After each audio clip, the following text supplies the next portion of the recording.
Jameson Caskmates Tonic Social Serve Series on Off the Ball. How are you? All good, yeah. Thanks, Morris Ressa. You seem very nervous. What do you want to call me?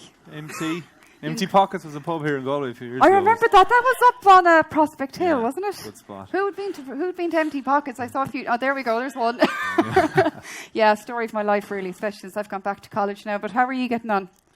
Oh, good. You're a bit nervy, are you?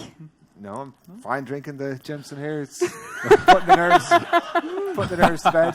I got a look of fear when I mentioned the questions from the audience and the fact that there might be some hard questions coming along the way. But hardest of hard questions. Let's start with you, Michael, since you're right next to me.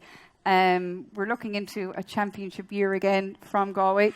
A bit of a scare in London. How does that bode well for the summer? Before we even go down memory lane, I think people here will be very interested to hear about what you think of Galway's assessment for the summer so far. Yeah, I suppose I didn't get out there. I know some of the audience here were supposed to be there. I don't know how much of the match they saw, but I suppose it wasn't what you wanted. But no doubt it's perfect for Kevin to kind of whip them in the backside and kind of focus the minds for this weekend down in Markovic. I think they are missing a lot of players still, and big players. The likes of Damien Comer is a huge loss, and he's still a bit away as far as I know. And Paul Conroy as well. I think he's proven to be a big loss from last season. So they're kind of coping with that. But I suppose we're expecting big things. We're expecting them to do at least what they did last year, if they could. It's probably going to be a more difficult task to do that, but I think they're okay. If they can get over this weekend, they should have more bodies back for Mayo, and it's going to be a huge game here in Pearse Stadium. Yeah? Yes. Galway, yeah. Yeah, yes, it is in Galway. Declan, you'd obviously as well, you'd have the experience of playing aside, and it's not to give London any disrespect, but you're going over there expecting to win. Does that play on the mind? I guess it does, yeah. In fairness, Kevin should know the perils of going to London. I think he was involved with Sligo and they got turned over by London. The first grenade thrown. But, and I've met someone from Sligo here already tonight. But where is the Oh yeah, there we go. Out yourself, just so everybody knows. Look, it's hard, and as Mike said, they're missing a good few guys. So I'm sure they'll get it right and get the blend right and the attitude right for the Markovic game. All we can do is hope that their heads are screwed on, because if not, if they're not 100%, it'll be a tough place to go. That's the thing, isn't it? It's almost because you go to London, you get your scare, and then you're playing Sligo, who again, on paper, should be a weaker team. But you've had your scare, so would you kind of nearly be worried for Sligo this weekend? No, being honest. No, just on the London thing, it's kind of, no matter what you do, it's very hard to be fully up for a match like that. I played over there twice, and I remember the first day we went out there, it was 99, we were All-Ireland champions, and it was like a big party, to be honest. I was playing cornerback, and I spent the whole day choking on barbecue fumes. There was a barbecue been done beside the corner of the pitch. It's not a normal game. You do go out with trying to be focused, but it's hard not to expect to win. So I would really discount the London game to begin with. Sligo, I guess, haven't had a great league. They're probably not. They've been in better shape other years coming up to play Galway than they are this year. But that said, they've nothing to lose. And it's down to Markovic, so they're definitely going to be. They're going to be a risk. Again, we've all played in Sligo, and there's been times when we should have been bet. We drew down there a few times, and they will lift their game for Galway. They won't fear playing Galway. They've beaten Galway 2 or 3 times in the last 10 years. So, they're not going to fear us on Sunday, I think. It's funny how you mentioned the carnival atmosphere that we see in Ruislip and over in New York as well. I've never been to Ruislip. I've been to New York. You'd nearly forget there was football going on. And that kind of plays into the hands of the weaker team, doesn't it? Yeah, definitely does, yeah. There's lots of people from Galway and from Sligo and from everywhere living in London, and when people go over to meet up with their friends, there's a party atmosphere, really, and that does impact a little bit on the players. No matter how much you try and shut it out, a little bit of it seeps in, and it does play into London's hands. They've beaten Sligo a number of years ago. They've scared the life out of Mayo, I think, a couple of years ago, and Leitrim teams like that have struggled out there. So I think it's a good feature of the championship having that game. It's great for Irish people in London. I know, it doesn't matter what county you're from, they'll all be in Ruislip to watch that match, be it Kerry or Cork or wherever they're from. So it's an important day out, and it's a nice one to have in the calendar. Do the players enjoy it though? As in the county players from Ireland, not so much the London team who are probably working toward this all year, but the Galways, the Mayos, the Leitrim's, do they enjoy it? I know we did, but I think that's changed a little bit. When we went out, it was always the Maybank holiday weekend. You'd play the match Sunday and you'd be flying back Monday evening, so you'd have a good night Sunday night. I wouldn't think the lads last weekend flew home on Sunday evening. Yeah. So it has changed now. 2 week turnaround as well to the next game, but it's probably an inconvenience. Whereas back then it was definitely a highlight in the calendar. I remember, very diplomatic. Missing a flight on one occasion coming home. So tell us more. You can't throw that out now without telling the whole story. What happened? Without going into the detail, I just missed the flight. We know we want the detail. Who wants the detail? We all want the detail here now, Dickie. I was with one of the selectors, so it was all above board. Which selector? Come on now, there's no secrets here. Who knows? Anybody know Bunty Roach around here? Yeah. There's one Bunty Roach over. And what happened? Just one of those things, You're sampling the London nightlife. I was. Jesus. Next question.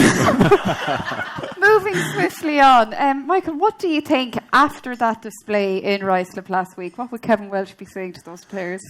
Since you're the most recent one out of the camp. Yeah, I know. I suppose it's a nice opportunity for him to kind of just to get them, get us a couple of points across, because there was times in the league when they were good and played well and they had good results, and there was times when they were, so there's a little bit of inconsistency, maybe there through this year. But I suppose if you kind of factor in the amount of new players he blooded during the league and even into the championship, so he'll be happy enough that they got the win and that there's an opportunity for him kind of just to put the boot in and really say, what are we at? Are we a top 4 team, top 2 team, or are we a team that kind of just struggles over the line? So you would expect to see a kickback this weekend.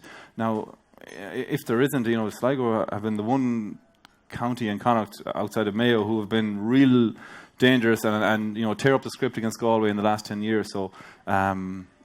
And I'm sure that's playing on everyone's mind there. There's enough lads there who got caught by Sligo over the years, Gary O'Donnell's, Gary Bradshaw's, Paul Conroy's, lads like that. So you'd be hoping that they'd be really looking to lay down a marker this weekend and get out of there with the win. And if they perform like we know they can, or like we expect they can, they'll win. But if they don't, if they're off it like they were in London, you're in danger zone. This might seem like a silly question, but surely if you're an inter-county player, you're an elite amateur athlete, you'd wonder, what kind of motivation do you need? You'd be surprised that a manager might have to stick the boot in, if you know what I mean. What about Man United recently? They're highly paid professionals. How much are Galway players paid? They're turning in. You're dead right. You'd wonder how can the one thing that's letting you down be your focus or your mentality, but it must be the hardest thing to get right, because you see it across all sports, all levels. That United loss was Cardiff at the weekend. Cardiff, 2-0. That shouldn't be. The Cardiff are relegated, but it's a mindset, and it's yourself. You're a psychologist as well, so that there's power of the mind to get it all right. It's the hardest. It's the hardest thing to get right. And where do you think that comes from? Like when you were playing, what were you doing? If you ever felt your mindset was wavering, what did you have? You probably look to the leader, or there's a few people in every team who grab the bull by the horns and just by their actions can kind of get things going. And so I suppose you're looking to those lads, or you're trying to be one of those lads to do that, and just maybe that'll be the catalyst for something else to happen. And that's probably a big thing. That the leaders for Galway is probably the big thing this year. They're injured. Yeah, they're injured. They're injured. So. It's just it's either other lads have to step up, or if there's a gap there that's not going to be filled, it could be difficult. But Damien, Paul Conroy, different lads like that. But hopefully, you'd expect the Killian McDades who are coming back, if they can get fit again. What we saw from him at different stages in the league, he looked good. He looked like he can add a lot, and his year in Australia. I know it gives a great experience there from, and you just love to see. I think you can't beat youth either. You know, a little bit of this, just the youth can just throw the shackles off and go for it. So it's trying to get the balance right, isn't it? Well, yeah, especially with youth. Do you remember, let's go back in the day, Tomás, when you remember back. Like, as a young player, you have two choices, really. You either choke under the pressure or you don't know what pressure is and you enjoy it. How did it work for you? Yeah, I think you're actually right there. Younger players, they've nothing to lose and they don't fully realise sometimes how big an occasion is. I think if you've lost a number of matches, the next time you're back in a final or a semi-final, the weight of expectation is there to try and win or make up for the previous losses. But the young lads coming in, they've nothing to lose. They've no reputations. If you go out and get cleaned, you're not an established player. No, there's not that much been expected of you. So I do think that sometimes first year, second year on the scene, it can be easy or easier. There's less pressure on players. Obviously, there are lads who may, or maybe I did it myself, who on a big occasion, the occasion might get to them. But often I think a young player has nothing to lose and they can maybe do better than an established one in that scenario. How were you as a young lad, aside from missing planes and things like that?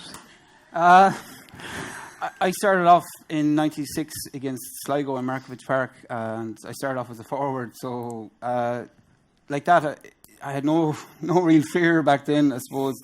And it was a different time for Galway, really. Like, we had 10 or 12 lads training during the week, and it was, kind of the end of the bad old days and the start of the good days. But so it was no fear. But after a few years, I reverted back to the backs, and I found my gears there. But I enjoyed every minute from the word go. It was really great fun. Evidently, yeah. But when you say the bad old days coming into the good newer days of maybe a bit more professionalism and elitism, were all county teams like that at the time, 10, 12 showing up, or was it just Galway was really in the doldrums back then? I don't know, and I don't want to do injustice to the setup in those days, but that's the way I recall it up in St. Mary's, with 10 and 12 guys training there of a Tuesday and Thursday night. If you won, after training, you get a Mars bar and a sandwich. If you won a few of the sprints, you get 2 Mars bars. So it was just different times. I didn't like when you contrast that to when I finished up. It was gone totally. You couldn't eat a Mars bar, So. And so when you started, I'm trying to think 96, would that have been around the Bosco McDermott era, would it? Yeah, because I just remember being in primary school and Sean Dupuir not being allowed to play for Carrow and Cummers as Pelham na Gaeltachta because Galway unexpectedly pulled something out of the fire and we're going on to the next round of the Connacht Championship. This was a big thing. This would have been, I think that was 95 against Leitrim. There we go. Yeah. Sean Oakes scored the winning point. Yes, I remember that. They went on to play Tyrone in the semi-final and ran them very closely. So it was the start of something in that era, I think. And then the John O'Mahony era began. Mm-hmm. Is that where the professionalism... I keep using that word, but it's not fair, like you said, because it was a different era. And aside, I'd say, maybe from the Kerrys and a few other teams back then, most teams probably would have been operating with being rewarded by a Mars bar, were they? I don't know, but John O came in and Val Daly had started it, in fairness to him. And then John O came in and it was just pure meticulous. He was ahead of his time, I believe. Wouldn't you say that? Yeah. The most controversial thing he did is he banned ketchup. Literally, after training, he came in and there's no ketchup allowed on the table. So that was a big blow. Well, before we move on from there, what was so bad about the ketchup? Why not the chips and the burgers? Why the ketchup? Oh, the chips are gone too. Sorry, they went first, but ketchup went fairly quickly afterwards. I think the attention to detail that John O'Mahony brought made a big difference to Galway. The talent was there. The 95 brigade, so the Jeff Allen, Gary Fahy, Sean Dupuir, Kevin Walsh, lads like that. There was a very good nucleus of a team, and then a few of the younger lads came along as well at the same time. And I think John O's approach probably galvanised everyone a little bit. He was very... I suppose it probably sounds obvious, but he's very strict on training. He made everyone turn up, whether you were injured or not. I was based in Dublin. There was 7 or 8 of us used to have to come down from Dublin midweek for training, and he was in November. Like, he was absolutely insistent on that. I think Kevin Waltz one day rang John, said, Kevin was a guard, John, I can't make training, I don't get off till 10 o'clock. He said, come out to Monavey and I'll wait for you and you can do the training afterwards. So he did. He made Kevin come out to Monavey at 10:30 at night and do all the running that he missed. Wow. Kevin always managed to get off work after that.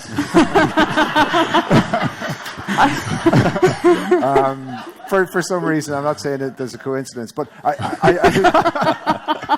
it probably was a time when sport was going that way. Maybe the more sociable side of it was being left behind, and the more serious kind of intensive effort was coming in. And I'm saying that with a straight face, but you said something to me not so long ago about he got the forwards tackling, which was kind of unheard of then in a big way. And I know it's gone to a whole new level now, but that was like one of the things as well that you kind of noticed at the time. Yeah, it was, and Porry Joyce and Derek Savage didn't like it, but they used to have to work harder. Neil Finnegan, like up to that forward. Here's me as a back talking about forwards.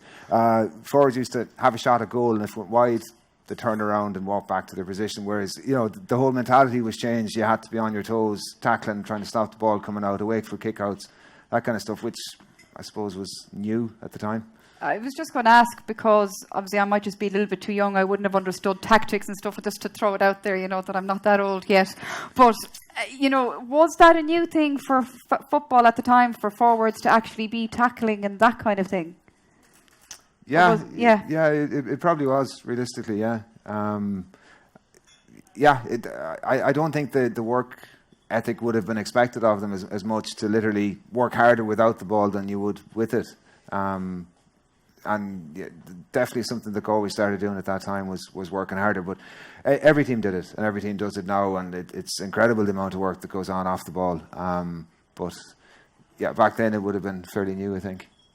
You seem to be nodding in agreement there, Decky. Yeah, definitely, and it transformed the team. If you recall some of our good days, the 98 final, like you could see people like Neil Finnegan and chasing back and blocking and tackling at the latter stages, and that was actually what made a big difference. At what point into that era, and I always think of 98 obviously building up to that final that Galway won, but at what point maybe leading up to that did you realise things are different here? When Sean Fada kicked that point against Derry. No? That was it for me. What age were you then? I was 12, nearly 13. And was that when you began to believe and dream, when you saw Sean Fada of all people kicking a point? He's going to murder me now after saying that. I know the milkman who used to call to the primary school. He, when you had to drop off the pint of milk for all the kids, or some of the kids. I can't remember what it was, but he was from Monavey, I think. And I don't know what, but I've met him loads of times since, and he's forever telling me about what I didn't say to him. Now, he's never told me what I've said, but I'd say the dreams had started long before 98 in my head, because he keeps referencing those points. Oh, really? Yeah, but it was interesting. But certainly, I know at that age, like it was a dream time to be a young lad or a young Galwegian growing up at the start of that. And you had 2 stars in the house as well. Yeah. If I might jump in there, I think Corofin winning the All-Ireland Club final in March 98, was a significant thing as well. Like, you had a Ray Silk, great captain, and at that stage we started to think about, Jesus, this could be a special year, and it turned out to be a special year. And then, like Jono, we had people like Keith Wood and Eddie O'Sullivan, who from the rugby background, coming in, talking to us and giving us programs and that. So, like, it was a new era, and just it snowballed, and it was old school championship knockout. So you knew if you got out of Connacht, you had a chance. Just 2 games, so it was stemmed from that. Yeah, I think the league was different back then. It used to start in October, but that year for some reason they rejigged the league, and prior to that, Galway had been stuck in Division 3 for a number of years and couldn't seem to get out of it. But that year they just drew 8 teams from a hat, and you ended up with 2 Division 1 teams, 2 Division 2, 2 Division 3 and 2 Division 4 in one group of 8. And we ended up winning our group and getting into the league quarter final. We played Offaly, and we lost Offaly, but Offaly were Leinster champions at the time and would have been a really high benchmark, and we should have bet them, but we didn't, and they went on and won the league. So I think the fact that we'd run the Leinster champions that close, the fact that we'd won most of our league matches, the fact that Offaly went on and did win the league out, we're very, very close here. We also played Mayo, who'd been in the previous 2 All-Ireland finals in the league, down in Castlebar, and I think it finished a draw. So, we played some of the better teams and really held our own. So I think there was a good sense of belief that, we're pretty close to the level. I think that put us on a good footing for the championship that year. But because it was knockout and it was old-fashioned championship, it could have all gone very, very differently. I'm just thinking of that game against Roscommon. Yeah. Like, what are your memories of those days? Because that was not pleasant to watch, if I remember correctly. Yeah, we played Roscommon in Tuam. We were raging hot favourites, and maybe it was one of those scenarios we're talking about where the mentality wasn't right or whatever. We got kicked around the pitch by Roscommon and were poxed to get a draw. I think the replay then was another tight game that we could have lost as well. But luckily went to extra time, and we got a fortunate goal to win it. But those 2 games were definitely the making of the team, because we really had to go to the, all hands on deck to get over that particular game. And Roscommon were good, to be fair to them. They were a good team. They were maybe underestimated by everybody, including ourselves. But it could have gone wrong there. It could have gone wrong against Mayo. That sport, you need luck. You need things to go your way, because luck is a really important factor in it. And I know the harder you try, the luckier you get, and all those cliches. But sometimes you need the ball to bounce over the bar from 40 yards like Meath did in '96, or you need things to go your way, and they went our way that year. Very much so, because I just remember those Roscommon games in particular. I just have a memory of kind of watching through my fingers, thinking. I remember actually not being in any of those games, hearing about them at home or whatever, and thinking there was something. I don't know if it was luck or a bit of symbiosity, or the fact that there was a little bit of extra fitness that Galway maybe had, maybe from the lack of Mars bars. I don't know. What do you think made the difference? Well, I was dropped for the Connacht replay, so maybe the final replay, so maybe that made a difference. And who was let in? I think it was Shea Walsh. Was it Shea Tommy Walsh? Joyce. I'm not sure, but no. I have a few friends in Roscommon, and they maintain I have 2 All-Ireland medals that they should have. So we were lucky against the Rossies on that '98. But I think that galvanises winning the replay in the Hyde Park. Really galvanises, and like Fallon had a phenomenal game.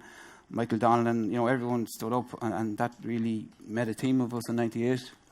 Do you, aside from talking to the milkman about dreams and things happening, what's your memory of those games leading in the Connacht Championship in '98, if you have any even memories? Yeah, I do. Every game, it was at that stage you piled in behind the goal, as the young lads did at the time, and just remember getting onto the pitch afterwards. I think Niall Finnegan, didn't he kick a leveler in Tuam? Wet day, like it was massive free. I remember, because you had eyes on free takers at that stage, Mickey Lindens and these lads, from earlier in that. But I know he slotted that, and I think that was maybe it was a huge free, but it lines up to what the lads were saying about the bit of belief from drawing to Mayo in Castlebar and nearly beating Offaly in the league semi-final or league quarter-final in Hyde Park.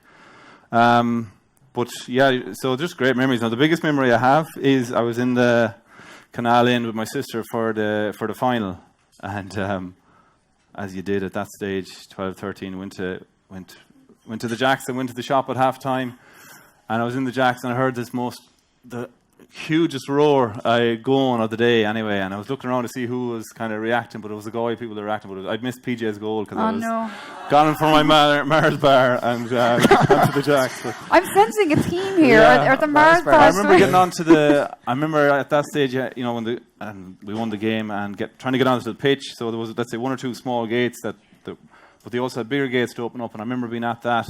And Christy Donnan was there, Michael Donnan's younger brother as well. So it's just funny the kind of things you remember and the faces you remember at the time. And like we even have a picture at home of one of the pictures that was taken at Tomás, and he's up on shoulder high. And then there's the neighbour Jam Murray from down the road is it just in the foreground of the picture as well. So it's all those little things they're great memories to have.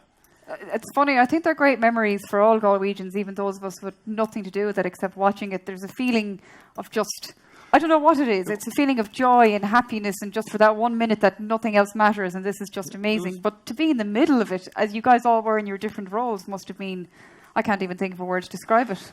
It was the 32 years as well, I'm sure, for people older than us, you know, the whole, and how tough things were, maybe late 80s and 90s.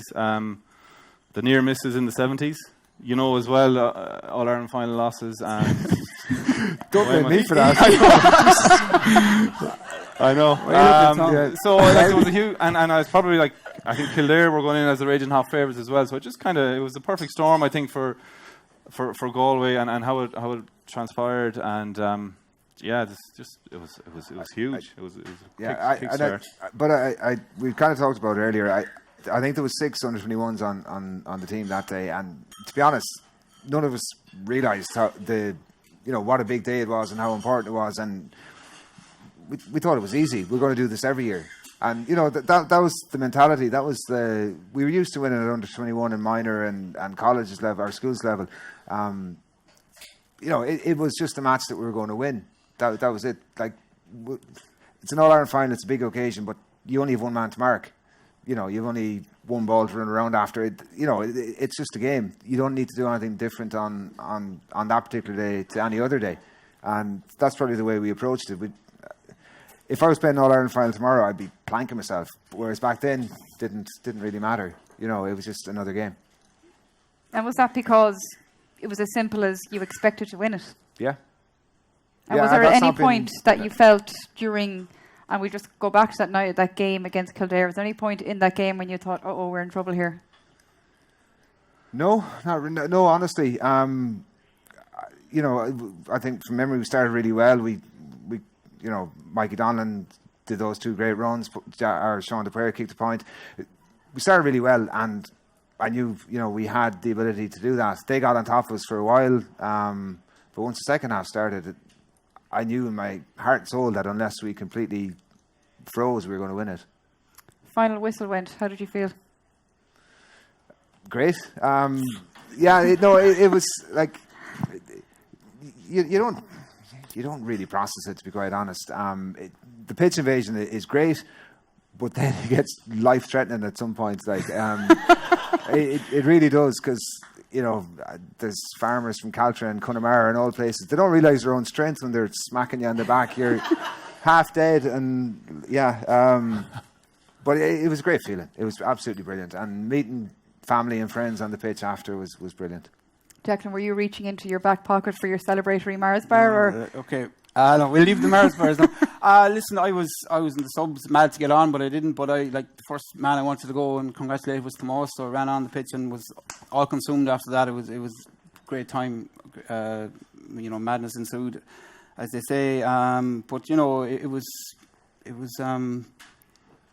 It's the fact that we've the year till Sunday as well. Yeah. Everyone got that extra insight into it, and I think that adds to the story. It just brings it to life that little bit more, because that was groundbreaking, that movie or film or whatever, documentary, true story apparently. But that definitely, even there's people who I know, lads, Micheál Lundy from Corofin, he used to watch that a few years ago back in the Galway panel, and he was playing with Galway. He'd watch it every morning of a Galway championship match. Really? Yeah, and I don't know if he does the same anymore or does it for Corofin, but it has that. It just has something about it. And I'm in college with lads from all around the country, and they'd watch it as much as anyone. With the interest. That was a great. It's a great thing to have. The story of it being told. I think this is a good point to ask. How true to life and accurate was a year till Sunday? That was it. Pat Comer filmed it. He was the sub goalie.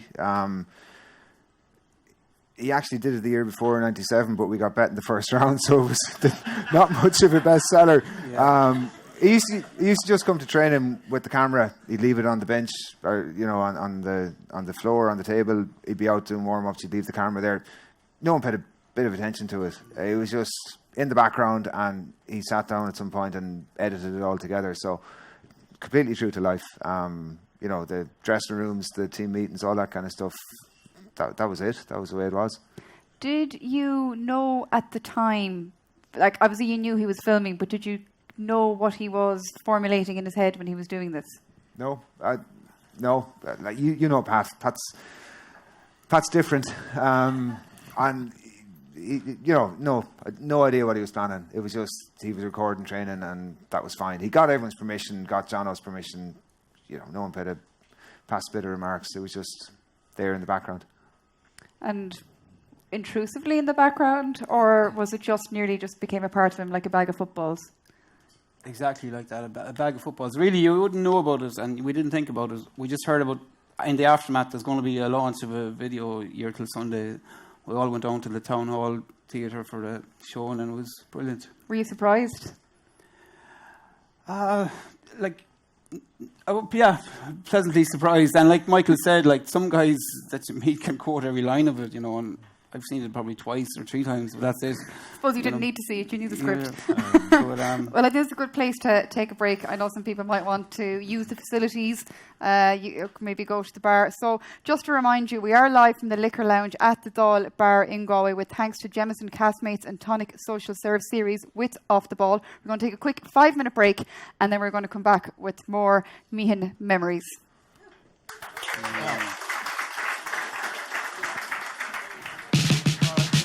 The Jameson Caskmates and Tonic Social Serve Series on Off the Ball. We're out of 1998, and we'll briefly skim over 2000. That didn't go the way we wanted, and we'll jump straight into 01. And an All-Ireland final, they're always special, but maybe because, were we used to it by then, Mike? Were we? Yeah, I think so. Certainly in my mind, as someone, 98 being going so well, 2000, going to a replay, and then 2001. So there was a crest of a wave there, and certainly after 2001 again, there's an expectancy there. I'm talking from a supporter's point of view at that point, and it was a great time. It was a great time for Galway football. And you had, I suppose, still in 2002, you still had an under 21 All Ireland as well. So there was things were starting to slip a little bit. And I don't know who I was talking to earlier today, but we were talking about that golden era for Galway football. And I suppose I joined the panel in 2003, and the fella passed comment, did Galway underachieve in that time? And I was like, I don't know, but I said possibly we probably should have done a bit better in 03, 04, 05, quarter-final, and lost them all. And that's 02, 03, 04, 05, more or less. So, you'd love to have I would anyway, love to have got a bit further into the championship action with that team, because it was still the core of a serious team there, All-Ireland winners and All-Stars and that. But then it broke up, and these things happen, it's taken a while to get back to where we are now. As somebody who was there and then obviously left the panel, you were in a good position to see how things worked, how they didn't work, and then you were able to be, give a good objective critique. What went wrong for Michael's generation, do you think, like you said, 03, 04, 05, when Galway possibly should have pushed on a bit more than they did? Well, first of all, I think we should get Cormac Murphy up here for a little bit on the 01 final. I know, but... Sorry, Cormac Murphy is here, works for Jameson, and he was cornerback for me in 2001. So. I didn't want to make the poor lad suffer anymore. And here's the video clip. That's his This is where I tell Cormac Murphy that was my first ever trip to Croke Park. It was a good day out. Sorry, but yeah, as we take the heat off poor Cormac now and back onto you, Declan, what do you think? Did anything go wrong for Galway per se, or was it just that other teams figured out the magic formula as well and just got better? Yeah, I don't know. And like as you reflect, you kind of say, in a way, our group of guys that came along didn't actually help the new guys as much as, say, Ja or Kevin Walsh and Neil Finnegan did for us in in '98. And I was kind of trying to maybe be critical of ourselves and that. And someone said to me, "Well, look, you're after killing yourselves for 4 or 5 years, and you can only give so much." So maybe that was a factor. But look, I think Tyrone came along then, and and they raised it up a notch again from what John O'Mahony had brought. They raised it up a notch, and maybe we didn't, in time, get in sync with that. And maybe we were having too much crack as well. But yeah, you're right to a degree. I think 98, 2000, 2001, it was a great time for Galway, a great time in Ireland, really. All you needed was a bit of road frontage and you were set. But I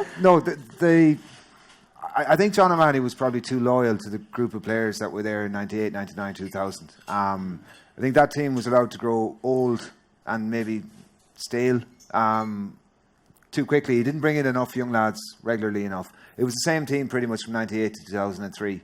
And suddenly when Kevin went, when Gary Fahy went, when Ja Fallon went, nobody had any experience to come in and fill those roles. There was no new players been brought in. And the next thing, you had 7 or 8 lads gone and a load of rookies who hadn't any or very much experience behind them. Fair enough, they'd won under-21s and that, but I think the team probably was kept together too long without enough evolution, if you know what I mean. One new player each year would have been a big improvement. Was the nursery there, though? Were there people coming up who could have been, or was it just that the team was so fabulous that John O'Mahony could have been forgiven for thinking, if it ain't broke, don't fix it? There was definitely talent coming through. They won the All-Ireland 2002. Joe Bergen, Mike, Kieran Fitz, lads like that would have been on it. But I just think John O always relied on the lads who got him out of trouble before. And if you'd been picked, you probably would have got on ahead of somebody on form, if you know what I mean. Mm-hmm. And it was loyalty and maybe too much loyalty. But it wasn't exclusive to John O. There was other managers subsequently. Yeah. See that. Did you find that, Michael, when you came in breaking into the team? No, not particularly, no. But I suppose I was just delighted to get my chance and to get in there and play with those lads who won those All Irelands. And like when you're starting down there at the bottom of the ladder, like you're not necessarily looking around for these things to kind of starting arguments with yourself or with your teammate or anyone else about. You just want to get in and get your spot and keep it. So I didn't think it at the time. Do I think it now? I don't know. A little bit. It's hard to say. It's hard to say. I suppose all things come to an end as well, unless you're Dublin. But it's just. I don't know. I can kind of liken it to our own club scene where we came and we won one county title and won an All Ireland, and we should have won more after that and we didn't. And it's hard to quantify the reasons why. Is you lose the edge or whatever else. So, and probably the same thing on a club level. We probably didn't stuck with the same team for too long too. And but it's very hard to quantify it. And then Declan obviously roles it reverse. So Michael grew up watching you play, and then all of a sudden you weren't playing intercounty anymore, and you were watching him. So when you were watching it, was that what you were thinking, that perhaps the young lad should have had to go sooner, that the Galway team had lost their bite? Did success nearly tame them? I don't know. Like watching Galway for the last 10 years, until from 2005 to 2015, you'd be pulling your hair out really, and I was involved as well for 5 years of that. There was changing managers, there was new fitness coaches, everything, but nothing seemed to work or nothing seemed to stick. You definitely had talent, but as I alluded to, I think Tyrone and Armagh and Kerry raised it up a notch, and we didn't. Definitely we've matched all that now in the current crop. They've matched all the hard work and the physicality, but I don't know, have they got the Ja Fallons or the Michael Meehans or the Sean Armstrongs there to do it? But we'll see. one place where the magic definitely worked was, and Michael just alluded to it there not the most, was 2004 and Caltra. Can you explain how that even came about, that a small parish over in East Galway was able to achieve so much? When you think about, and it was so reliant on the Meehan family, it was a real Meehan affair. Well, I disagree a little bit on that. I think, yeah, we were. It was unbelievable. I don't think anyone in the right mind would have picked Caltra to even win Galway that year. Never mind go on and do what we did. And it's not like we had a brilliant year. Halfway during the year, we had a big row and we lost our manager, and things weren't going. Things weren't going smoothly. There was a Sweeney Oil match in Monivea, and there was a big blow up after the match because the manager walked out, and it's not like we a perfect year that built up to something. We played Corofin in the quarter-final, and Corofin, as they are now, were the benchmark, and we were lucky to beat them. I think we won by a point. They missed a penalty. Everything went our way. Everything ran for us on that particular day, and it just took off from there. Bit of a snowball. Like, we were really lucky. We'd Mike and Noel up front, and a fellow called Shane Hogan. So we'd three really good scoring threats, and if you can score, you've a really good chance of winning matches. So if you've one or two really good forwards, you're always in with a chance. And we were lucky. We just had good, honest players who tried really hard and put the shoulder to the wheel. Once we got to a county final, Caltra never won one. So we all wanted to do it again. Maybe it goes back to not appreciating how big a deal it is, or not being afraid of losing. We just went out and we won by 15 points and carried on from there. So yeah, we had a lot of luck along the way, not very much fear, and an awful lot of crack. So it was a good year. That's one thing I remember actually from that campaign, is that the Caltra players, you all really looked like you enjoyed yourselves. And I mean that as in on the pitch, you were enjoying your football. Yeah. Your football. It was a time when, like 2003 and 4, certainly in the club scene, football was football, as in, you might drop someone out around the middle to help out, but there was no mass defences or anything like that. So it was, I suppose, it was lovely football to play in, different to maybe what we were witnessing at the last few years. Yeah, I suppose it was very tight knit. People in here can associate it with, linking back to their own club. And you just had all the lads from the primary schools and on your road or in your town or wherever. And it was great fun. Definitely, it was great fun, and that helped because we trained hard, and just things fell into place. I think every game, probably from the county semi-final onwards, we were underdogs and huge underdogs. Maybe bar for one game in Connacht, and I suppose that helped. It took pressure off, but I suppose we had the experience, and we had lads who'd won 2 All-Irelands, senior All-Irelands with Galway in recent years, and we had under 21 All-Ireland and Hogan Cups and things like that. So there was just, I suppose, enough little elements there, and the standard was high, and the group then just responded to that, and it was the best crack ever. In fairness, just very small. Like the 3 pubs in Caltra at the time, and they were just stuffed for the 2 or 3 days afterwards. And like even the night was it the county final, we lost the cup. Some GMIT students rocked out to Caltra and ended up in Taft's with the Frank Fox Cup a few hours later, and we realised the next day, but we got it back anyway, and I'm sure Martin Lally looked after it. They got a few drinks out of it, yeah. But that was the thing, though, at the time, wasn't it, though, Declan, that club football in Galway was so strong, so to do any kind of to move ahead at all in Galway in itself was an achievement. Definitely, yeah. There was Corofin mentioned, Montpellier, Salt Hill, very strong teams that we overcame along the way, and we were lucky in the Connacht's campaign. Definitely, we were lucky up in Clune against the Leitrim champion St Mary's, and then Castlereagh in the Connacht final was a tight game. And you're gone from summer football into winter football, So yeah, we had to mix it up with that. Remember my brother Inda getting sent off in the Connacht final, or Connacht semi, didn't help matters, and another guy in the Connacht final. So we dug it out on a few occasions, and all of a sudden we were in an All-Ireland semi.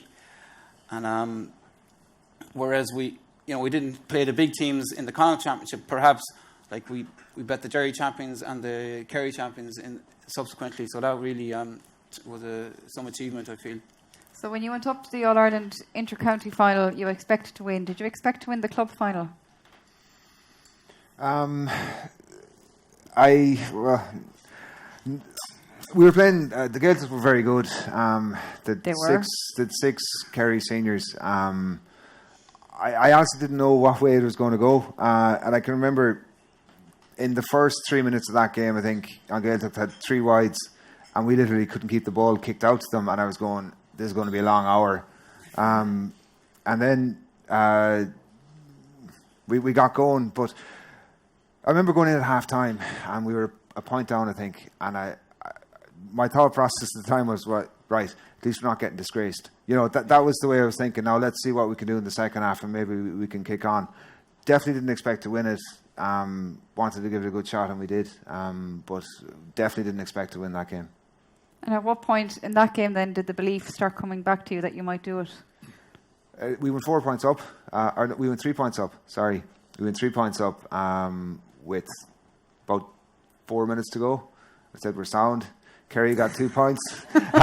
We were hanging on by a point in the end, but I suppose with 5 minutes to go, I thought we had a good chance.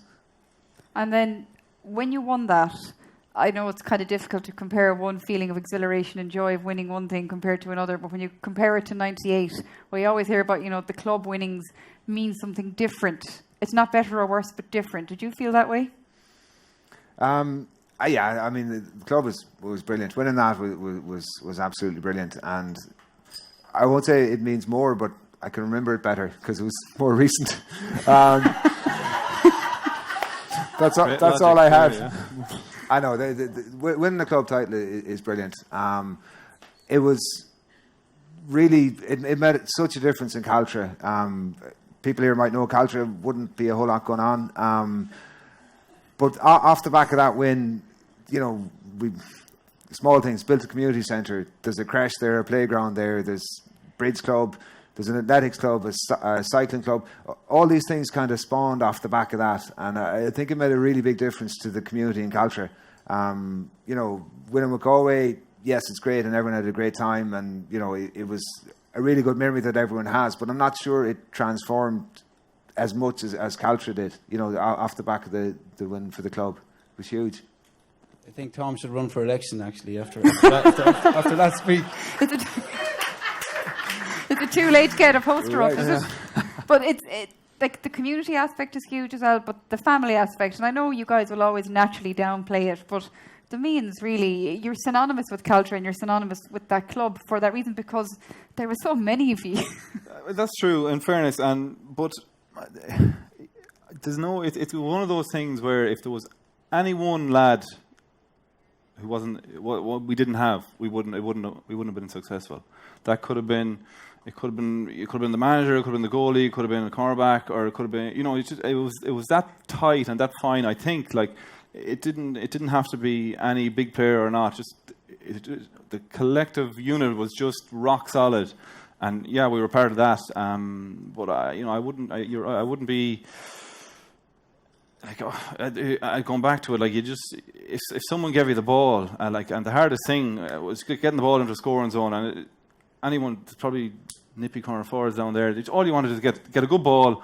It's very easy to kick a score then, or I consider it somewhat easy to do that. That the hard work can be getting it up into those positions that was done for me by everyone that was behind you, or further out the pitch. So it was just everything that kind of fitted as a jigsaw to my mind, and I think the club lads they deserve that recognition. What are family lunches like? With the whole gangy around, do you just sit around waving your All-Ireland medals, or do you talk about the good old days or that kind of stuff? To be honest, he was waving the burgers on Saturday anyway. We had a barbecue for communion in Dunall on Saturday for Tomás's eldest, so that was the most recent image I have. And these days it's herding children, trying to keep them from starting rows. That's what most lunches are like. I don't even know where the medals are, actually. Yeah, Mum has them all hidden. Anyway, I think. Really? Yeah. So what did you do when you won your medals? What happens? you bring it home, and as in, like, did you hand it over to your mother and mind that, or did she take it out of your pocket when you're comatose asleep somewhere, or what happens? There was usually there was definitely a medal presentation in December that Mum and Dad would have been asked. They would have been handed over, and then all of the rest of the comatose stuff might have happened, but the medals were safe anyway. And you don't know where they are. So safe, you don't even know where they are. Mum has them. yeah. But do you know where she put them? In the shoebox. Biscuit tin, maybe. I don't know. But do you ever? They're at home. All jokes aside, though, do you guys ever take a step back and reflect on what you've achieved? I'll answer that, and I just because I can kind of. You're asked the question about the club, the county All Ireland. So, for me, I growing up. Like club All Irelands were never on the radar whatsoever. It just wasn't. Didn't enter the psyche whatsoever. Whereas as a 12, 13, 14-year-old when Galway winner All Irelands, oh yeah, this is easy. That was on my radar. If it could get through, get minor, get senior. So that was on the radar. It didn't happen. The club happened. So the sense of achievement, I'd love to be able to compare what winning one like was with the other. Just to know. And I know they're two very different things. So. It's not the sense of achievement. It's probably success is just it's a bit of a letdown nearly in some ways. The ecstasy of it. It doesn't deliver, but it's a very brief moment. It's just everything getting there. I think it's all the bull that you hear, but it really is. It's everything getting there. It's the crack you had along the way. That's what you bring. That's what you bring with you. That's what I have. And that's the thing about sport. It just moves on. We won the club final on Paddy's Day. It was a Wednesday. Following Sunday week, we played Annadown. First league match of 2005 or 4. They bet us. So sport moves on very, very quickly. And Salthill put us out of the championship that year, and suddenly we were old news. And that's the nature of sport. And yeah, it's great to look back and say we did that. It was brilliant. But if you do that at the time, you're already bet the next day. You can't. You have to leave it behind and move on. I always say as well that sport, at the same time, it's the most important thing in the world and the least important thing in the world as well at the same time. Because in the grand scheme of things, whoever kicked the ball over the bar more than the other one really doesn't matter. And on the other times then when it happens and it's the greatest joy you'll ever feel. And it brings communities together, brings families together. And you guys, I always think it'd be really remiss to speak about the Meehans in sport without mentioning Mairead, because she was a ferocious athlete in her own right as well, wasn't she? Yeah, I don't know how many All-Irelands she won. I think 6 or 7. At least 6. Was it 8? Camogie kind of Féiles and under 16s and minors and club Pierces and Galway Camogie. Yeah, so she blazed the trail more than anyone. God rest her. And she was always there for us, through the club campaign. She was, the typical the sandwiches after training for the lads going back to Dublin, and then it turned into sandwiches and biscuit cake, and then it turned into. But she was there. Mars bar biscuit cakes. She was involved in all of that, and so that was there. And I suppose looking back on it, those are strong memories for us to have now. 3 years after that she passed away. But yeah, the family was big, and I suppose the Meehan family is. She was light years ahead of most of us, I think. Yeah, she really was, wasn't she? When you think, 6, 7, 8? 8 All-Irelands by 18. Yeah. Wow.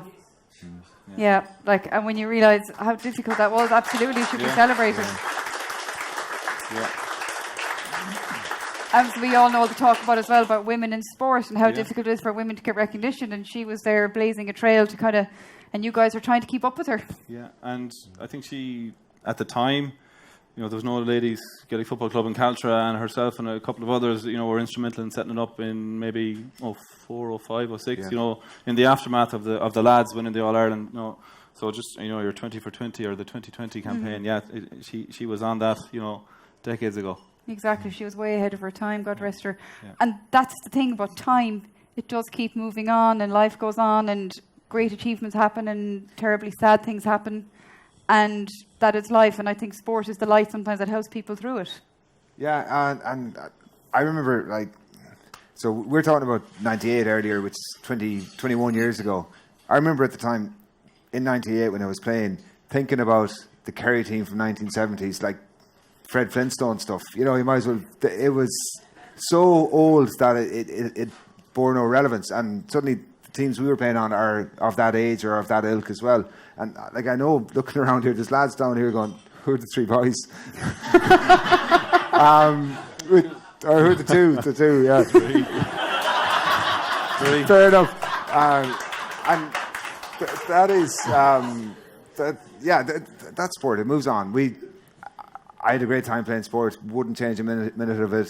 Well, maybe one or two, but it was, you know, it was great. But things move on. Sport is something that maybe takes over your life for a while, but you know, you hit your 30s and you have to stop playing because you're not good enough or too slow, or that's life. Do you think, obviously, football and everything has become so much more organised and professional now? Do you think, and we'll speak to two elder statesmen in this one, because obviously, Michael, you're much more recent to it. Yeah. Do you think, would you have made the pace, be able to cut it at intercounty level now? I'm not sure I would now. There's not too many 5'8" out there at this stage. You seem to have to be 6 foot and able to, you know, bench 110 kilos to get on any half forward or half back line. But I know, like, it's definitely changed. I don't know if it's changed for the better now. But it's a lot more athletic, a lot more physically strong guys lining out, and you know, like you just look at Dublin and anyone who wants to compete with them, Tyrone or Mayo, like they're just big, strong men. Like in fairness, it has completely changed, and there's something wrong when you hear lads not saying that playing for their county isn't worth it. That really disappoints me, because it's definitely worth it, even if you never win anything, just the sense of pride and achievement of that. But the game is completely transformed. And we were staggering Cormac Murphy earlier on. He's a cornerback, it's the same as myself. When I played, you used to have this thing called a two-man full forward line, right? Never mind your blanket defence. The other team would bring one corner forward out the field and leave no one inside the 65 except for two players, two backs and two forwards. And we fell for it. Galway always let Tomás Meehan out the field, and myself and Gary Fahy getting cleaned in the full back line. Completely different game. There was no blanket defence, there was no cover. It was, you know... Half back line was gone. Half back line was gone, is right. And it's... When you think about it, it was incredibly naive, because every team did it. They brought one corner forward out the field. We'd fall for it, send the cornerback out after him, and they'd have loads of space and run amok. From my perspective, that's the biggest change. I know from a forward's perspective, the converse is true. Now, you don't get the room that you could previously get. Maybe it's less of a spectacle, I don't know. It's far more tactical, far more possession-driven. Even the terminology you use about it, like, you talk about Jaff Hallen, you're talking about flair, brilliance, genius, you know. There are players now, you're talking about athletic ability, stamina, pace. You know, it's not the same terminology. You don't have the same off-the-cuff kind of play, I think. It's all pre-rehearsed and football by numbers, kind of. Michael, are they being curmudgeonly old men, or do they have a point? Yeah. I don't know. I just, what I was thinking there when they were talking is, you'd love to see a Shane Walsh and a Damien Comer, you know, playing 15, 20 years ago, and the damage they do, you know, because they're frightening ability that the two of them have, and others there, you know, the Ian Burkes and these lads. Even Ian Burke can be frightening with a packed defence in front of him, so that's testament to him. And so, like, it's just there is a change, though. There's been enough games, I think, where there's a bit of, we're not at the very bottom again right now. I think that we bottomed out and we're kind of coming back a little bit. But, you know, there certainly is a huge, you know, takeover of you know, there's the analysis and statistical analysis and things. And yeah, the flair is for some teams is certainly kind of been dampened down, because quite simply, you know, teams are so good. Maybe one example, teams are so good at winning their own kick out. Well, we are not going to kick a shot until we're very, very, very, very sure of kicking a score, because we don't want to just kick a willy-nilly wide and that the opposition build, and, you know, an opposition who's good at winning their own kickouts and turning that into an attack. So it's that side of things. Maybe the things we can do of incentivising attack and play that could be looked at as well. I don't know what they are, 2 points, 4 points for different things, but I think I love watching the game, but it has been harder to watch club games and county games definitely in the last few years. And I'd love to see change. A little experimentation, a little bit more, a little bit concrete, because I think we're going to have to do it to encourage what we'd like to see. Is there anything like the rules, they are how they are at the moment, and that's just the way it is. But just thought it was very interesting that you mentioned, the likes of Damien Comer would have done damage back in the day in the Ja Fallon era. If surely, and again, this might seem like a very simple question, but if you're that good a footballer, surely your flair should come out one way or another. It still does.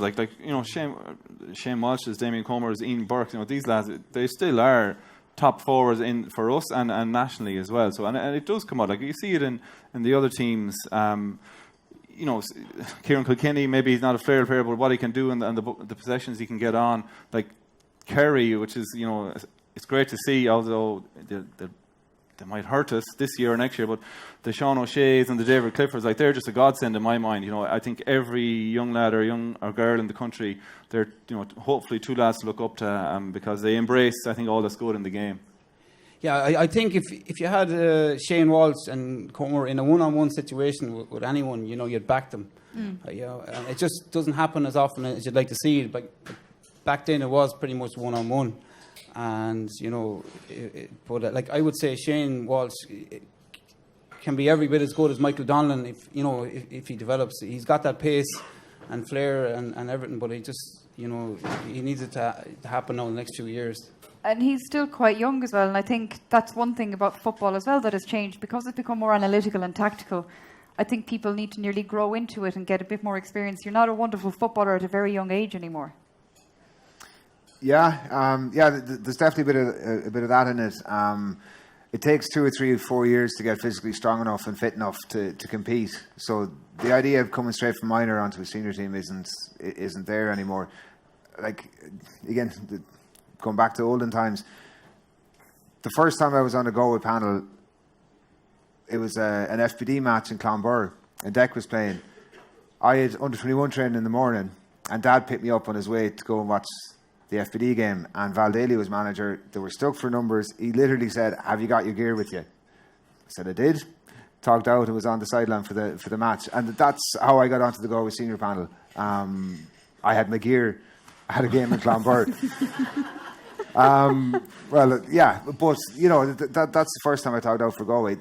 That wouldn't happen. There's development squads from 14, 15, 16 to get the strength and conditioning right, and then even the way the game plans are so complicated, the role that everyone has to play in a defence, in an attack, in certain roles, that people need to learn that. So it does take 2 or 3 years for teams to evolve into a mature inter-county team now.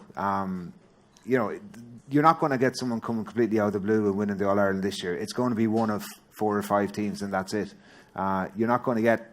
I spoke about Offaly earlier. Offaly came 97, won Leinster, 98, won the league, and then they kind of probably over-celebrated and went back a bit. But you're not going to get Offaly coming this year out of nowhere winning Sam Maguire or any of the other teams. Cavan did it one year in Ulster. Clare won Munster. It just won't happen. That's a good place now to segue into our little final segment, which is a segment I made up with my friends from Carrow and Russellville, which is I was telling them I'm going in. It was this Gaeilge, but I'll ask you as Berlus, because I'm not sure your Gaeilge would be strong enough to keep up with my Connemara Gaeilge.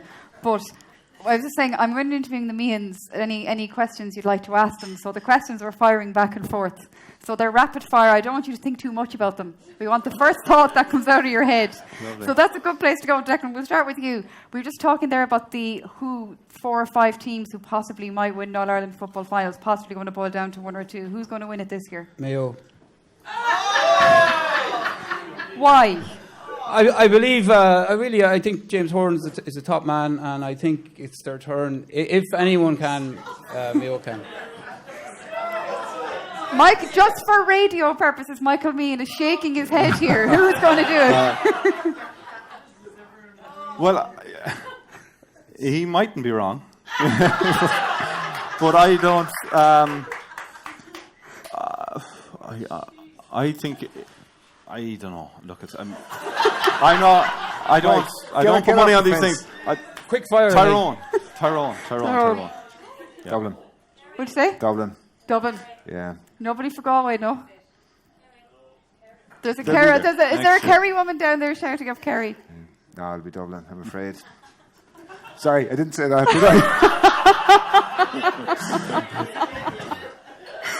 I? Okay, so we mentioned Mayo, and I'll come back now to you here, Michael. What's your favourite win over Mayo over the years? Favourite win over Mayo. You don't even have to have been playing your favourite Galway win. Well, 2007, first round in Pearse Stadium, cracking day. They had beaten us in the league semi-final maybe a few weeks earlier, and I just know it was a big game for us on a personal note because it was the first championship game. Murray died in January, and I remember Porrick Joyce, brought me to tears in the Clayton Hotel beforehand, talking about the game and how he built it up, and he brought it. He made it very personal. So that's hand over foot for me anyway.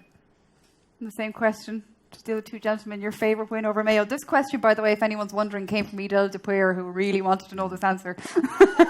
I'm hanging her out now. 98.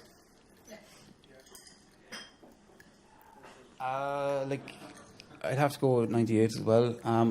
I was at the Connacht Under-21 final, whatever year you won was in down in Castlebar. Yeah. That was class as well. Yeah. Okay, on to a different subject completely. Which set of brothers are cooler, the Meehans or the Cannings? The Joyces.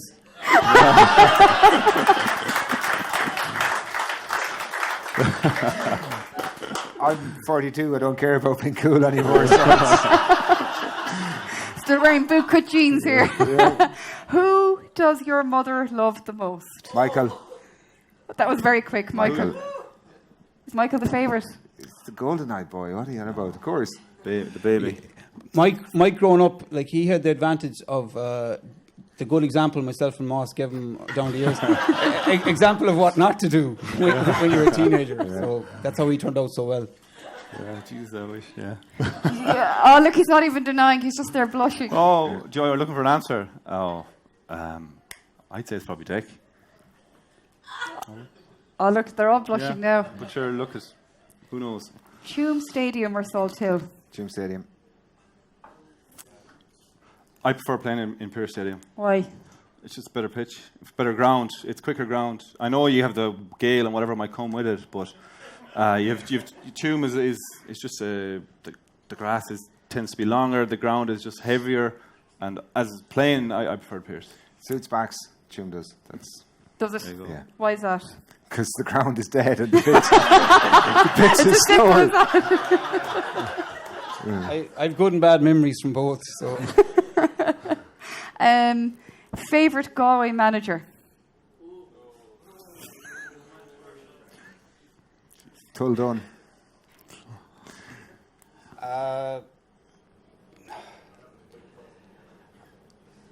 This is meant to be quick fire. Yeah. Well, I was a bit too quick with the first one, so I have to think. Look, I suppose Peter Ford. No, he gave me a mention in some book, so I had to give him a mention. Bosco McDermott gave me the start, so I'll go with Bosco. But look at Jono was class. As a young lad, I loved Val Daly as a player. He was a hero of ours growing up, and he's be one of those three. You're going to list them all as well now, Michael. I'll just say Jono because he brought me in there, straight out of minor, and we got us All-Ireland success at under-21 level as well. And to wrap up from the sublime to the ridiculous, your favourite Saw Doctor song? To Win Just Once. Great song, yeah. Why don't we share the darkness tonight? Oh! What's your song, Doug? Never Mind the Strangers? Yeah, I don't know. Is that the same song? Yeah. Or is that the name? So nobody's thinking of the N17 and toiling up and down to Loch George for training. That's good. We only cut on it for about a half a mile from the N63. Yeah. Oh, yeah. Oh, that's a wistful eye, yeah. And finally, your favourite version of Galway Girl? Oh, Monday. There's only one version, isn't there? He's showing his age here now again. Steve Earle. Steve Earle's the original. And Sharon Shannon. And yourself? Oh, Michael. Ed Sheeran. Right, well, Michael It's a Meehan word has just let himself down there on the cool I stakes. just thought they didn't know. They didn't know. They didn't actually know. Well, I know that red-haired lad. No, there's two versions of the other one. I thought it was Mundy and Sharon Shannon, no? Yes, that was the second version. Steve Earle was the first. Then there was Mundy and Sharon Shannon. Then there was every single pub band in the country. And then Ed Sheeran did his own version. I know too much. Totally unrelated. Which I think is a good place to segue off. Who won? Was anybody keeping score?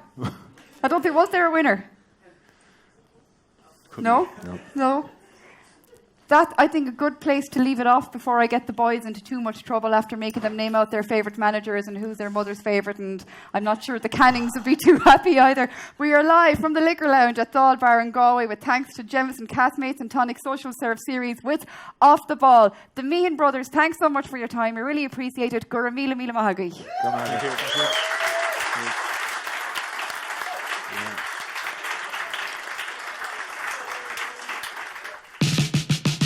The Jameson Caskmates and Tonic Social Serve Series on Off the Ball.